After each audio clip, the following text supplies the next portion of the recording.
Good evening, and welcome to this regular meeting of the Helotes City Council. It is September 28th, 2017, and we're underway at 7 p.m. I'd like to welcome everyone here tonight. Before we get started, if you have a cell phone or other electronic communication device, if you would please turn it to off silent or vibrate, we would certainly appreciate it. And we will start our agenda tonight with our invocation. Tonight, Councilmember Fredericks will take care of the invocation, and then we will follow that with the pledge to the American and Texas flag. So if you would please stand for the invocation and pledges. In thanksgiving to Almighty God, let us be grateful for his benefits and humbly implore his protection and favor. Let us acknowledge with grateful hearts the many and significant blessings he has afforded us in our city. We pray tonight as leaders of our community for wisdom, and may our decisions be pleasing to you, O Lord. We ask for your blessing upon all those affected by the recent and natural disasters. May their lives be restored to normalcy as soon as possible. May you bless each one of us with peace and joy. We pray in your name. Amen. Amen. Amen. I pledge allegiance to the flag of the United States of America and to the republic for which it stands, one nation, under God, indivisible, with liberty and justice for all. Honor the Texas flag. I pledge allegiance to thee, Texas, one state, under God, one and indivisible.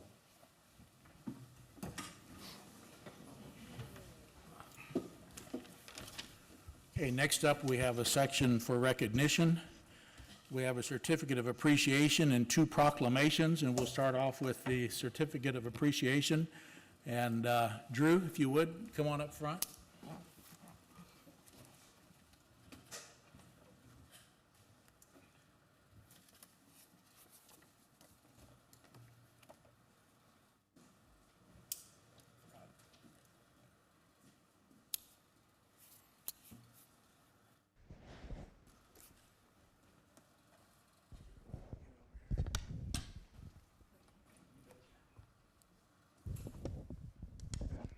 For those of you that don't know Drew, this is Drew Helms, and he was a long-standing member of our Economic Development Corporation. He actually started, as I'll say in the certificate here, in 2005, and he was very dedicated and instrumental to a lot of the projects that we have actually going on this year, mainly the water and sewer project and some others, and then some that were completed in the past. So Drew was always very good at attending the meetings. He always had good input, asked a lot of questions, and we certainly appreciate Drew and his service to the city and the Economic Development Corporation. So let me read this certificate. And it just says, Certificate of Appreciation presented to Winston Drew Helms. This certificate is to acknowledge your dedication, spirit, and enthusiasm in serving as a member of the Board of Directors of the City of Helotes Economic Development Corporation from September 2005 through June 2017. During that period, you served as Board Vice President and were instrumental in the successful planning and completion of numerous projects, including, but not limited to, the Old Town Helotes Special District Capital Improvement Projects, the traffic study for the FM 1560 realignment project, and the State Highway 16 Water and Sewer Infrastructure Project. Your service and commitment to our Economic Development Corporation is greatly appreciated and will be long remembered. As mayor and on behalf of the City Council of the City of Helotes, I hereby recognize and commend your influential and selfless contribution to our city in achieving our long-term goals to improve our community and way of life. In witness whereof, I have hereto set my hand and cause this seal to be affixed. Amen.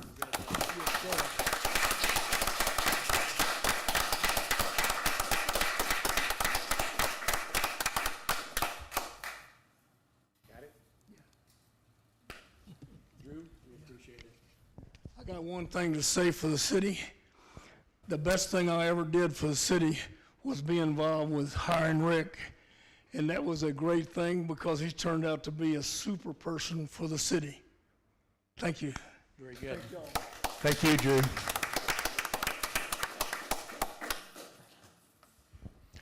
Next up, we have some proclamations for the 4-H Club. So whoever is here for the 4-H Club, I think there are 3 organizations tied to the 4-H.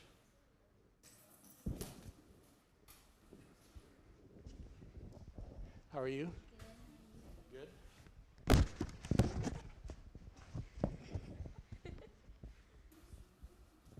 This is it? Yes. Okay. And like I say, we have 3 proclamations for the 3 different groups within the 4-H. You need us to be closer? But we're only going to read one, and then we'll hand out all 3. And this says, Office of the Mayor, Helotes, Texas, Proclamation, National 4-H Week. Whereas the city of Helotes is proud to honor the 4-H Youth Development Program of the Texas A&M AgriLife Extension Service for 110 years of providing experience-based education to youngsters throughout the Lone Star State.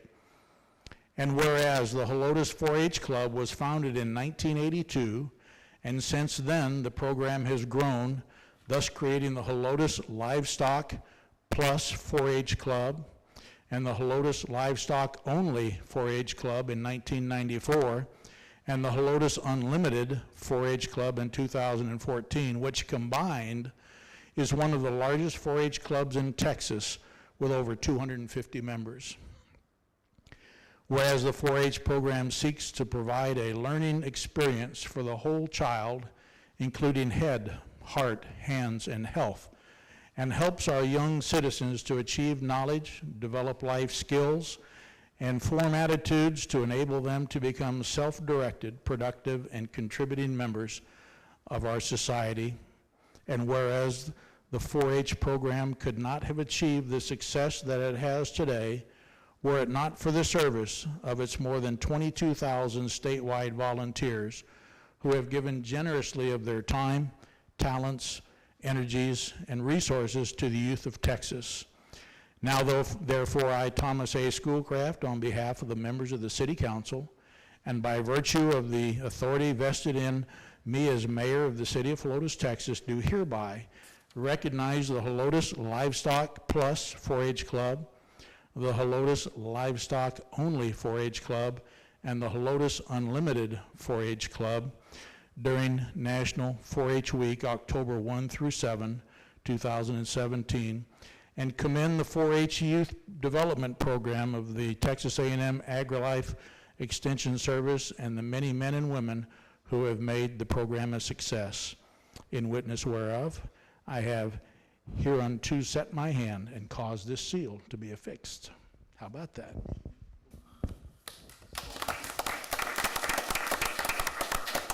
Representing the 4-H, what was it, plus. Are you all representing, you're the plus? Yes. Congratulations. And the 4-H only? That would be you? Congratulations. And the 4-H Unlimited. Okay. Let's get a picture of you and everybody else crowd in and hold up your certificates if you want, or proclamations. Is the podium in the way? Let's scoot that way. We don't want to mess up our photo op. Okay, we'll do this again.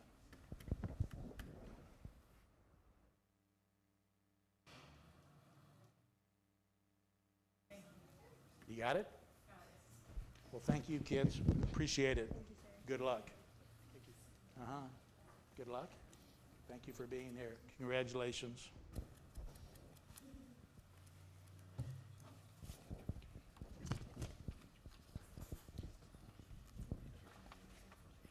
Next up, we have a proclamation for National Fire Prevention Week, and we have Fire Chief, Assistant Chief, and some of the firefighters here, so everybody that wants to come up and participate, come on up. Chief, yeah. Rick, how you doing? Hey, Garrett.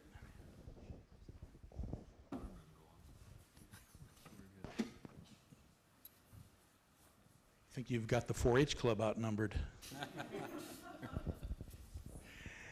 This proclamation, as I said, is for National Fire Prevention Week and reads, Office of the Mayor, Helotes, Texas, proclamation, National Fire Prevention Week, every second counts, plan 2 ways out.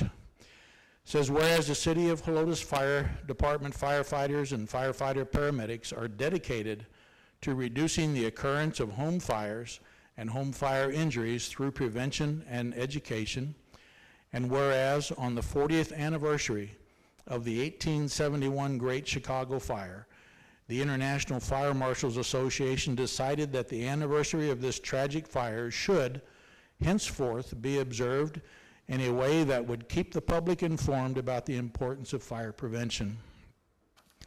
Therefore, in 1920, President Woodrow Wilson issued the first National Fire Prevention Day proclamation, making Fire Prevention Week the longest-running public health and safety observance on record.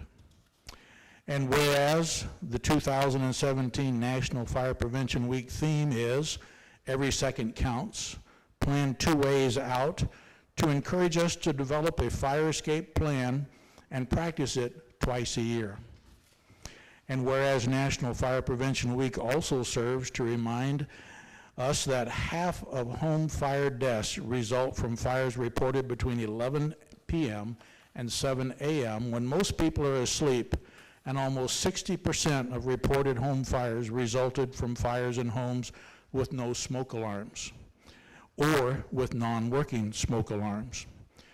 Now, therefore, I, Thomas A. Schoolcraft, on behalf of the members of the City Council and by virtue of the authority vested in me as mayor of the City of Helotes, Texas, do hereby proclaim October 8th through 14th, 2017 as National Fire Prevention Week, and urge residents to keep their families safe by developing a fire escape plan and practicing it twice a year. In witness whereof, I have hereunto set my hand and caused this seal to be affixed. Chief, congratulations. Y'all squeeze in.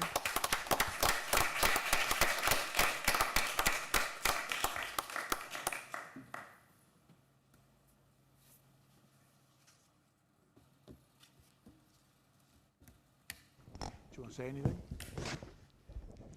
Real quick, I would just like to say with our slogan this year, having 2 exits out of your home, one of the things that recent research has found, approximately 20 years ago, you had about 17 minutes once a fire reached its incipient stage.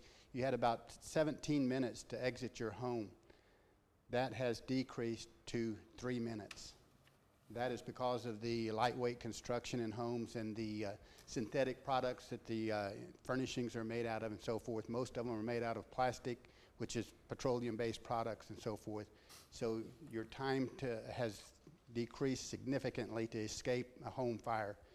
Smoke detectors and sleeping with your bedroom doors closed significantly improves your chances of surviving a home fire. Thank you, Mayor, and thank you, City Council. You bet. And the time is also affected by the fumes, because the synthetic materials put off a lot more toxic fumes than they used to run into in home fires. So everything he says is absolutely correct, and I'd like to congratulate Chief Daughtry and Assistant Chief Wall and all of our firefighters here for the wonderful job they do for us as a city. And they go out there and get to it every month and respond to EMS calls and fire calls and do a lot of public relations work for us too. So we're very proud of them. Thank you very much. Thank you. You bet. Thank you. Thank you, Mayor. Yes, sir. Thank you.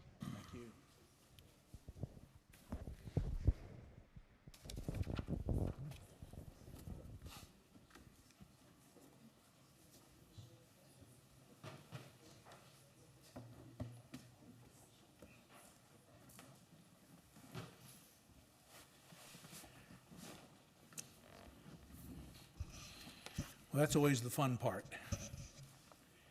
Now we have what's called an open session, citizens to be heard. I take it we didn't have anyone sign up? Okay, we had no citizens sign up to speak to any issues. So that will move us to our consent agenda. Tonight, we have several items on the consent agenda, and for those of you that don't know or aren't familiar with how a meeting like this works, whenever the staff or I consider certain items to be fairly routine city business, we lump them together for expediency.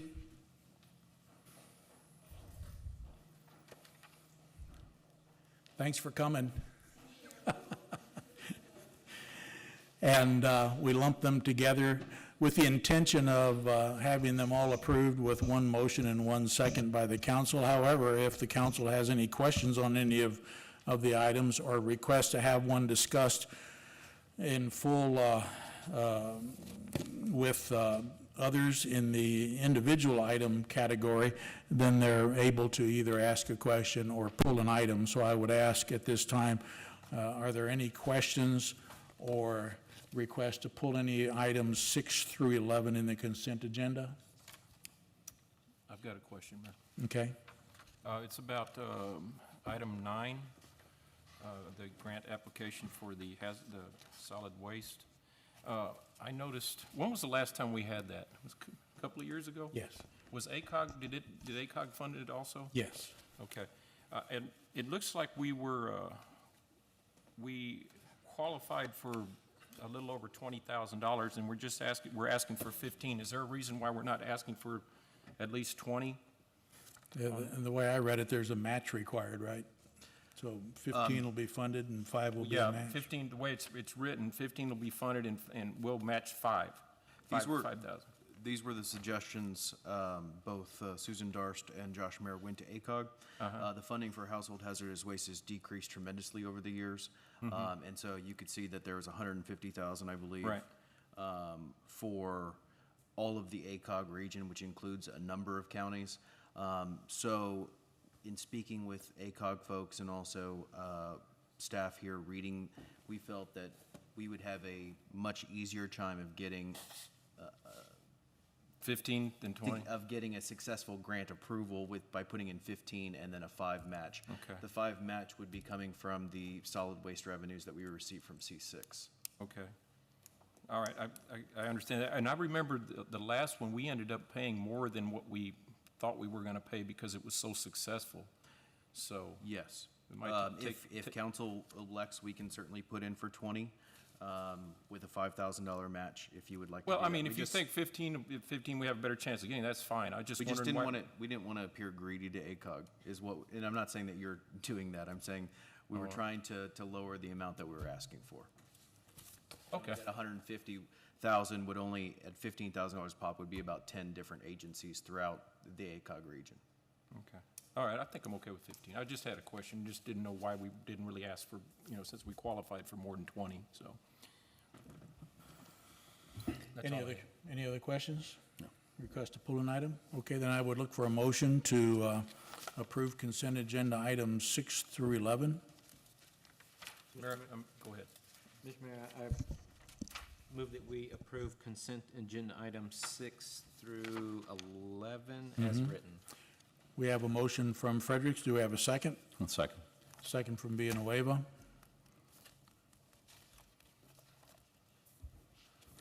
So no discussion being required.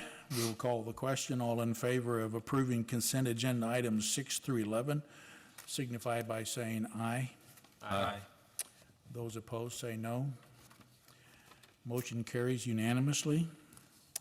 Consent agenda items 6 through 11 are approved. That takes us to items for individual consideration on the agenda. First up is item number 12, discussion of and action on a request for a variance from Municipal Code of Ordinances, commercial wall signs for a Kentucky Fried Chicken restaurant. So if I can have a motion and a second to discuss and take action on this variance, please. Mayor, I make a motion to discuss, take action on 12. We have a motion from Buys. Do we have a second? I'll second it. Second from Blue. Bert, it's your motion, so you're up first on discussion. Well, I'm a little bit confused. I don't know But what I didn't go to the P and Z meeting, I'm sorry, maybe somebody can tell me. Did they approve the variances that have the X next to the no compliance? Yes. They, Well, They recommended approval. okay. All right, and then there was something else I read somewhere about the lighting, and they didn't really, I can't remember where I saw that now, I'm sorry. But the lighting, they said they didn't like all the lighting that was gonna be on the building, and they didn't really specify how much lighting they were going to allow, or did I miss that somehow?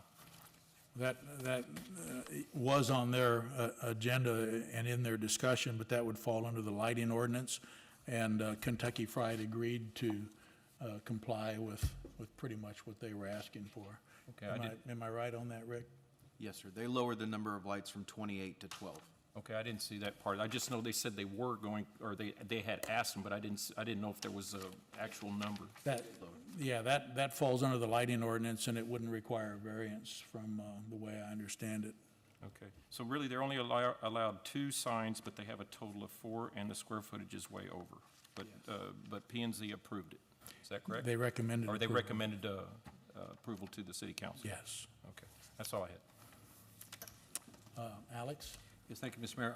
I agree. I think P and Z did a really good job of working with this, and I commend our city staff on having worked with the applicant.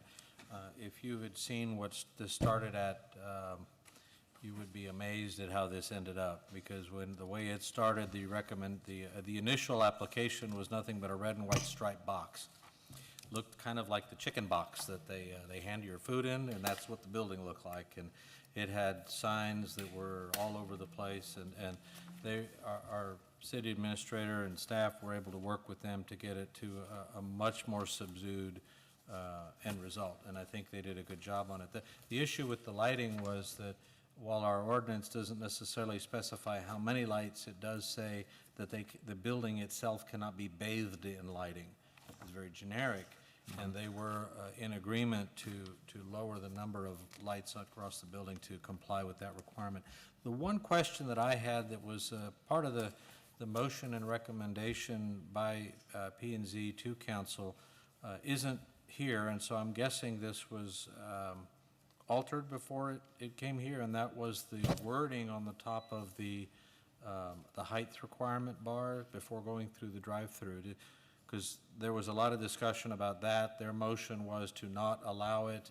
I know that the applicant agreed to it, but it was not referenced in this final result. So I'm presuming that there was some modifications made, and that may have been what came in last minute last time. Yeah, they took it off, and that's on the drawings here, or it was when I There's saw no it. reference to it in the drawing, and that's why I'm Okay. asking.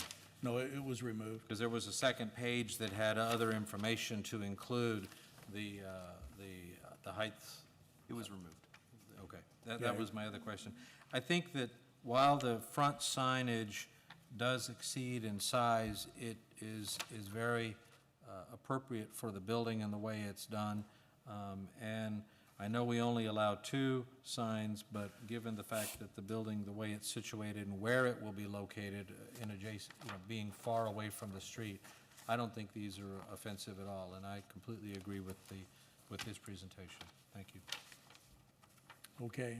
Ed, any comments or questions? Maybe a question here. I did not attend the P and Z meeting either, but I believe they went through this with a fine-tooth comb.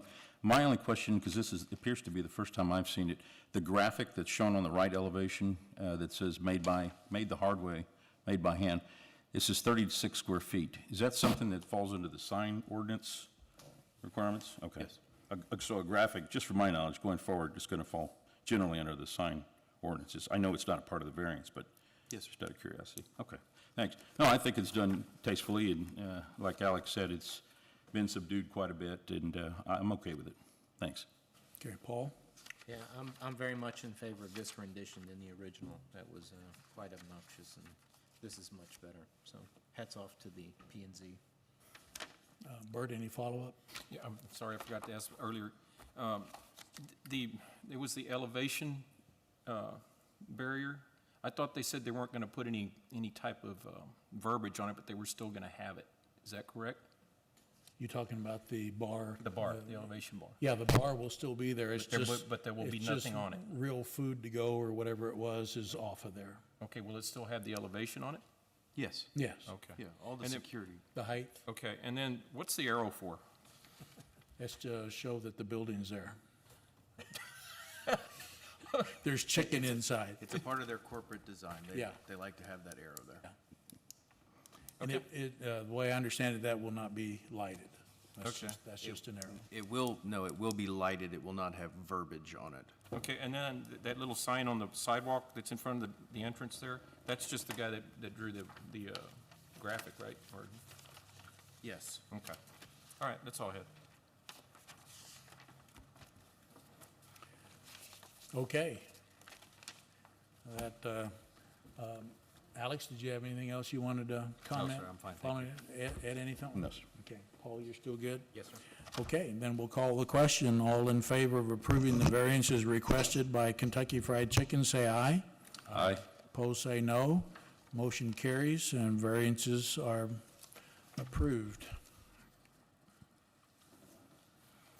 Next up, we have item 13, which is discussion of and action on an ordinance making appropriations for the support of the city of Helotes for the fiscal year beginning October 1, 2017, and ending September 30th, 2018, appropriating money to a sinking fund to pay the interest and principal on the city's indebtedness, appropriating the annual budgets of the city of Helotes for 2017-18 fiscal year, authorizing personnel positions and salaries, setting the 2017-18 holiday schedule for city employees, authorizing the city administrator to expend monies and sign documents in accordance with said budgets, and incorporating the recitals, providing for severability, repealing any other code provisions, ordinances, or parts of ordinances and other provisions in conflict herewith. So if I can have a motion and a second to discuss basically the budget, I would welcome those two actions. Mayor, I make a motion that we discuss, take action on 13. Have a motion from Byes. Do we have a second? Second. A second from Fredericks.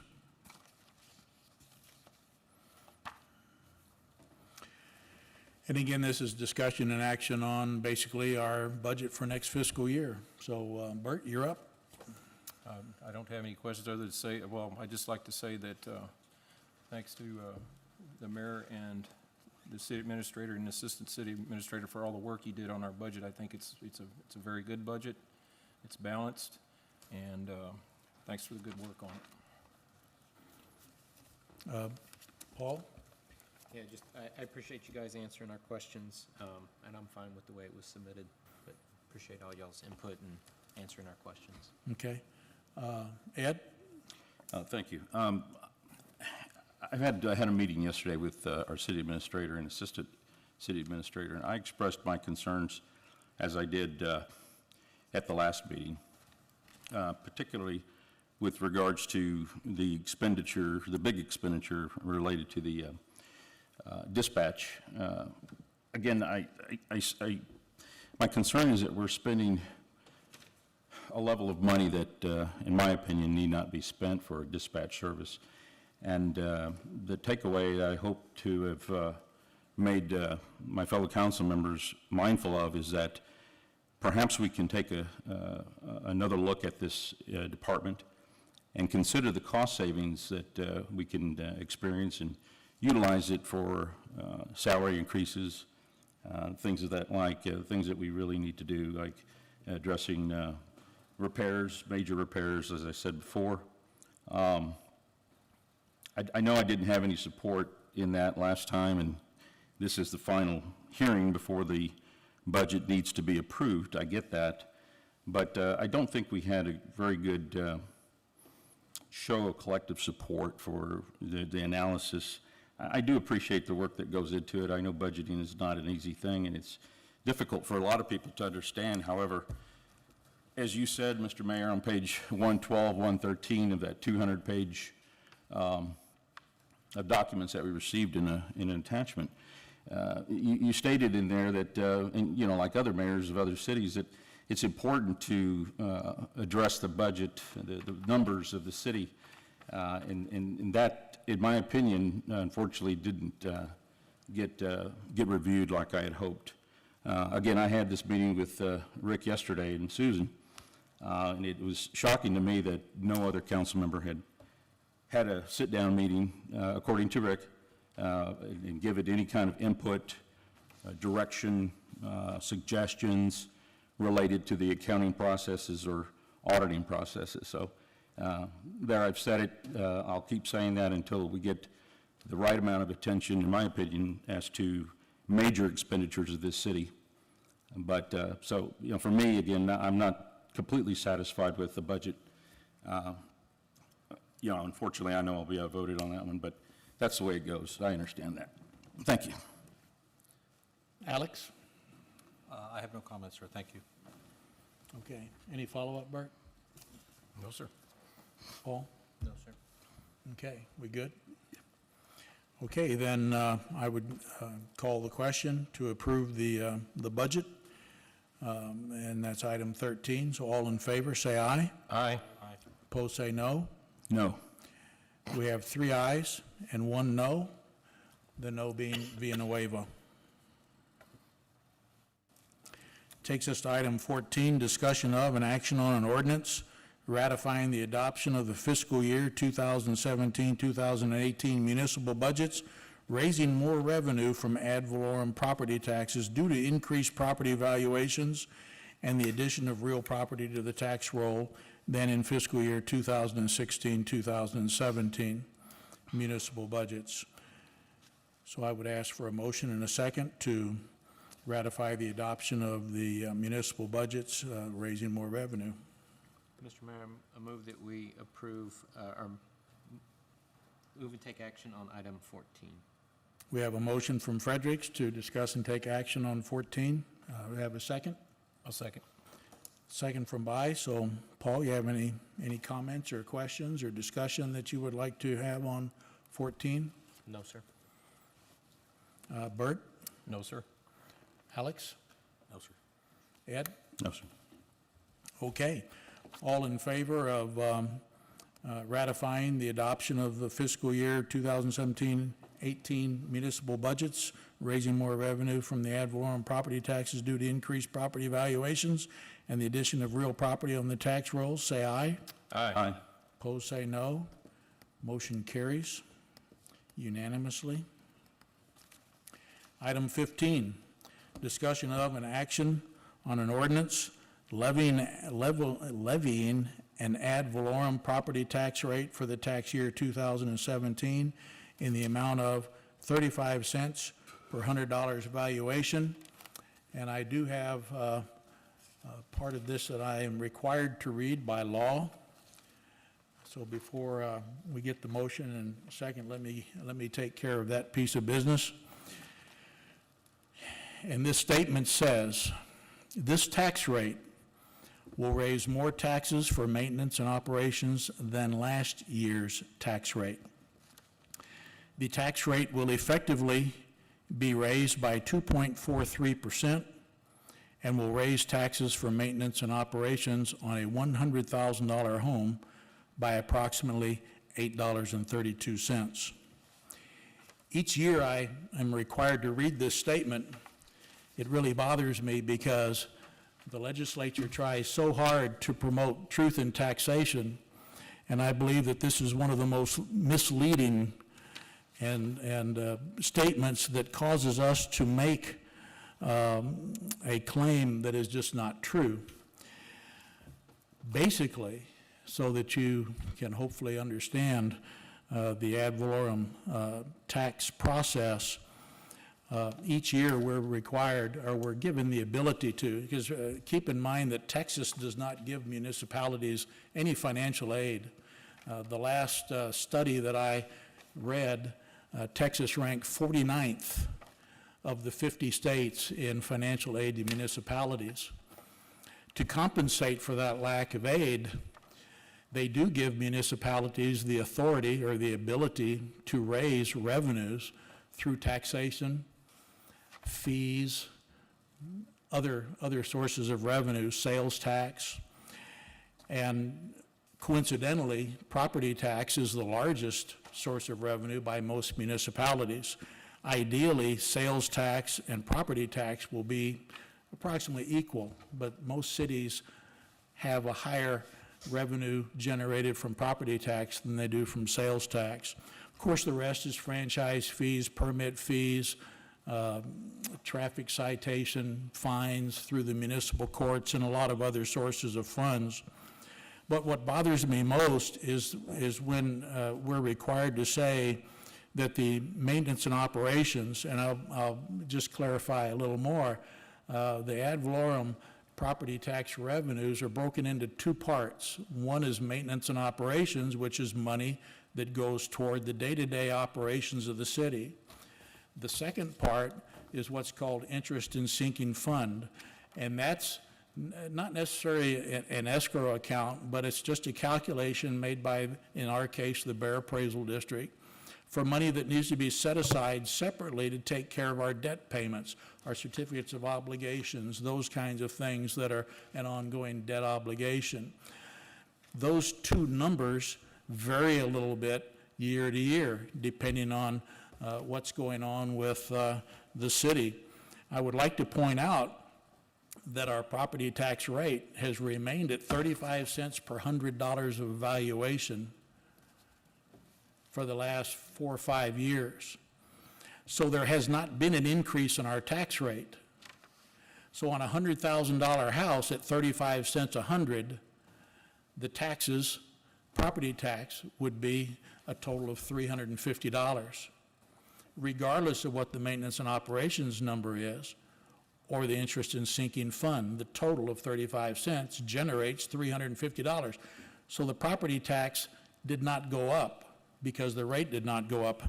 And I would say that even though I just read that the maintenance and operations went up 2.43%, I can also tell you that it actually went down from last year at 27.82 cents to this year, actually 2016 to 2017, it went down to 24.31 cents.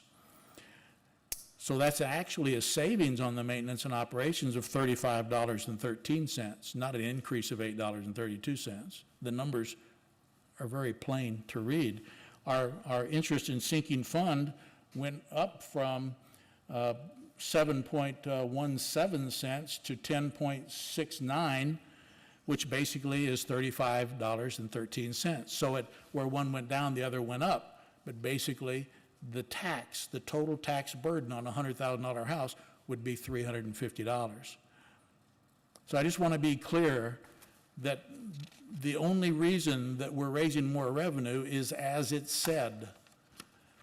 Assessments have gone up by the Bear Appraisal District. We have no control over that. And we've added new properties in homes and commercial businesses to the tax rolls. So our total assessed value of all of the improvements in the city has gone up. And that's why we've raised more money. So hopefully that clarifies it. But it just really frustrates me that we're required to read a statement that, in my opinion, is totally false. I just want to clarify, there's no increase. Maintenance and operations actually went down. Everything stays the same, regardless of what I was required to read. With that being said, then I would need a motion and a second to take action on this ordinance, levying an ad valorem property tax for the tax year in the amount of 35 cents per $100 valuation. Mayor, I make a motion we discuss and take action on 15. We have a motion from Baez. Do we have a second? Second. A second from Villanueva. Bert, you're up on this. Any discussion or questions? Yes, I have a question. On the agenda item itself, it has, on the maintenance and operation expenditures, it has .271642, and actually it should be .243142. Is that correct? It was corrected. Okay. Whenever we make the motion to approve it or disapprove it or whatever, what do we have to add? The addendum, or what are we doing with that? No, it's actually correct on the ordinance. Okay, so we don't need to do anything to our motion? No, Okay, because you do have an amended agenda Right, item. I that have it gives right the- here, Okay. but the agenda shows it at the wrong amount. Yeah, we'll just note that it's the amount of .24, like you're saying, Right. on, as shown on the ordinance. Okay, so it doesn't have to be part of the motion then. Okay, that's all I had. Ed? No, I appreciate the explanation.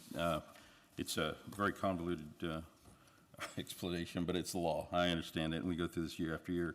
But again, the main thing is that people understand that taxes, for the most part, are evened out and remain the same at 35 cents per 100 valuation. And that's a testament to the city doing what it should do, keep the county in check with regard to appraisals as much as possible. We try. Yeah, thank you. Alex? The only comment I would say is I'm glad that it's staying at 35 cents, and if I'm not mistaken, the city of San Antonio was somewhere above, It's up in the 50s. That's in close to the, 60 cents, so it's almost double the tax rate of what we have here in Helotes, so keeping it where we have has been a testament to a well-run city. Thank you. yeah, I'd have to look at the budget. We have that in the budget showing our tax rate compared to all of the other suburban cities in the county. And I believe there are only 8 out of the 27 suburban cities, 26 besides us, that have a lower property tax rate than we do. And that can be verified in the documentation, but I believe I'm correct on that. Anything else, Alex? No, sir, that's all. Thank you. Paul, anything from you? No, sir. Okay, this is going to require, as always, a roll call vote. And again, the ordinance is correct. It has under maintenance and operations .243142 cents per 100, and the debt service is .106858. Those two added together are 35 cents per 100. And just a real quick way to determine what your taxes will be in the city of Helotes is just basically think of every $1,000 is $3.50 because it's per 100. And so if you have a $200,000 home, your tax burden to the city of Helotes would be $700. $300,000 house would be $1,050, and so on. You would just use the fractions accordingly to figure your tax burden multiplied by $350 a thousand. Okay, so on item 15, we have a motion from Buys and a second from Villanueva. And so just to clarify again, this does include the M&O of 24, not the 27 that was on the agenda item. Okay? So again, a roll call vote. We'll start with Councilmember Villanueva. If you would like to approve this, then give us your vote of a yes, and if not, a no. Yes. Yes? Yes. Councilmember Blue? Yes. Buys? Yes. Fredericks? Yes. Okay. We have 4 yes votes to approve levying the ad valorem tax rate of 35 cents per 100, M&O being 24.3142 cents, and debt service 10.6858 for a total of 35 cents.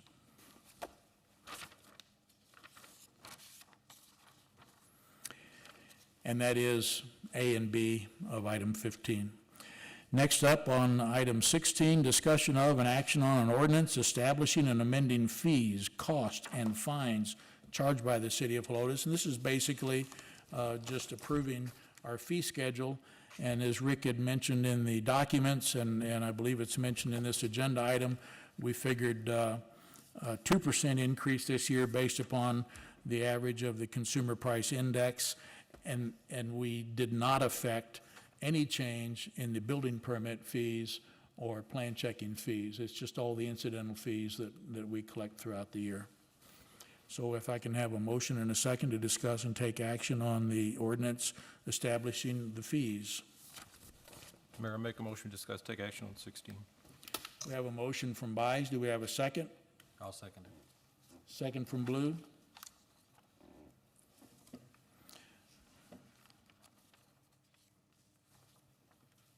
Okay, Bert, your motion, you're up. Okay. I just had a question about the violation fees, and I guess the reason these things are in there is because they're, the penalty rates are established by the state of Texas. Under the violations, we have no helmet on motorcycle passenger, no helmet headgear while operating the motorcycle. I didn't think that was a violation. Okay, you understand what I'm saying? Is this just in there because the state has that in there? No, we adopt the, I thought you did have to wear a helmet in Helotes. Might be a question for the, no, sir, you have to wear a helmet in Helotes. you do, It's a okay. part of And the, then, it's part of the state traffic laws. okay, I didn't know that. I thought I didn't know that. The other question I had was the use of handheld communication device. I understand the one in the school zone, that's a no-brainer. But then it has wireless communication device while driving and a wireless communication device while driving and operating a vehicle, whatever that means. I didn't think we had an ordinance like the city of San Antonio that says we can't use our handheld device. Actually, the ordinance reads, as I recall, because I checked on this for an individual, and it's mainly specific in my mind, the interpretation is texting while driving. Talking on the cell phone is not against the ordinance. Okay, so this is, but it doesn't say that. The ordinance? Well, the ordinance does, so that would take precedent over this Okay, chart. so So if basi- someone gets a ticket for Okay. that, they'd have to come to court. So basically, nothing's changing in the city of Helotes. You could still use your cell phone. Yes. For talking, but not texting. That's my interpretation. What? I have a It different says- interpretation.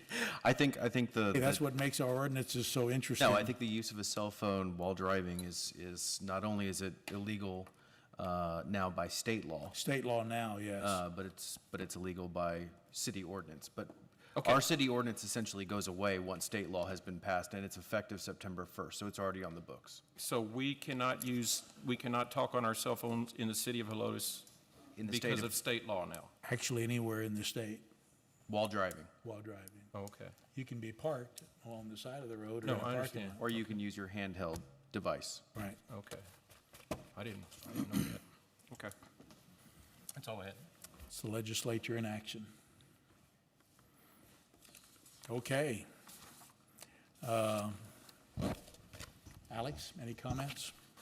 Yeah, thank you. I do recall it was a few years ago that we changed our ordinance to talk about operating a motor vehicle as opposed to driving a motor vehicle, because if you're sitting still at a light, and you could argue whether you're driving or not because you're not moving, but we changed it because the courts were having trouble with that wording to make it operating a motor vehicle, so. And I sure hope that our city staff is working on a slightly larger version than we got, because Right.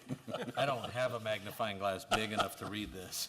Yeah, actually, it really hasn't changed, only the numbers have changed, and Yeah, so no, on it the just- bigger version you've seen before, just add 2%. It doesn't matter how close or far away I put this, it's still not legible. I hear you, I'm the same But way. no, I'm fine with the percent increase that we're going with, thank you. Ed? Good old Department of Labor statistics, so use that for the IRS too. So anyway, 2% sounds fair. Sounds good to me. Paul? I'm good with it.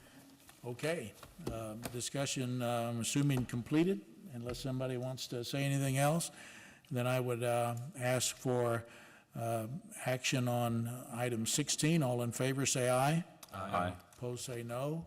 Motion carries. The fee schedule as presented and amended is hereby approved. And by golly, that finishes our agenda.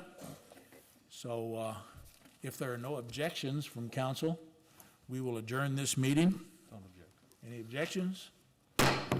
We are adjourned at 7:49.